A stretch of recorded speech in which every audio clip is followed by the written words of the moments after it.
All right, this 1K sensor kicked my ass yesterday. So I measured this sensor, and this sensor measured because I said, okay, the sensor's wrong, because what was happening, the temperature on here was reading 86 degrees when both of the sensors and all the other sensors were measuring 80 degrees, 79 and 80. This was measuring 86. I go, okay, it's the sensor.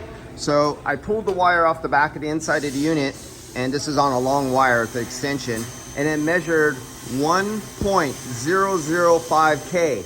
And I was gonna prove it by going to, there's several more sensors right here.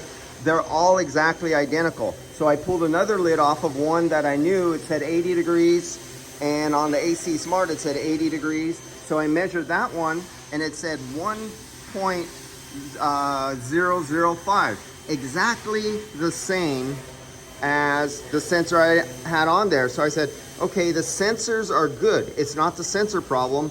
It's the calibration in the faceplate, because the brains that are calibratable are in the faceplate. The power supply and the relay board are on the back of the box. So I knew the brains were inside the cover. So all I did was I swapped the cover. And when I took the cover, see how this says 78, 79 degrees right there? That's the temperature, that is correct. Before it was saying 87 degrees. So when the room temperature went up, since it was several degrees higher, it would hit 90 degrees and turn off the lights. That was a problem. So when I swapped just the face plates, this temperature over here on the sensor right here that was in the original place still said 87. So I knew it was in the face plate was the problem. The calibration of the box of the circuit board was the problem for this being off.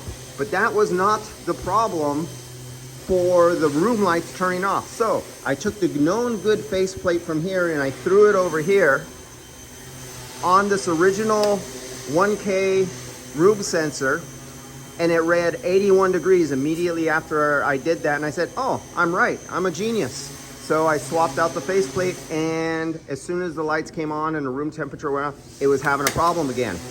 So the sensor was breaking down under its current intermittently.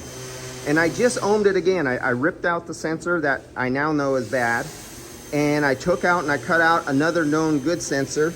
I placed them side by side, and I put them both on the, since they're 1K sensors, I put it on the 4K, and it measured 1.005.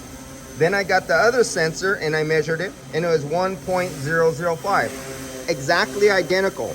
But if I put this back in the circuit, it will fail. So it was failing in circuit under use with the current load through it for its measurements, but it'll pass a static test using your probes. All right, so that cost me almost an extra hour to come back and swap out a unused sensor for this bad one. That's all.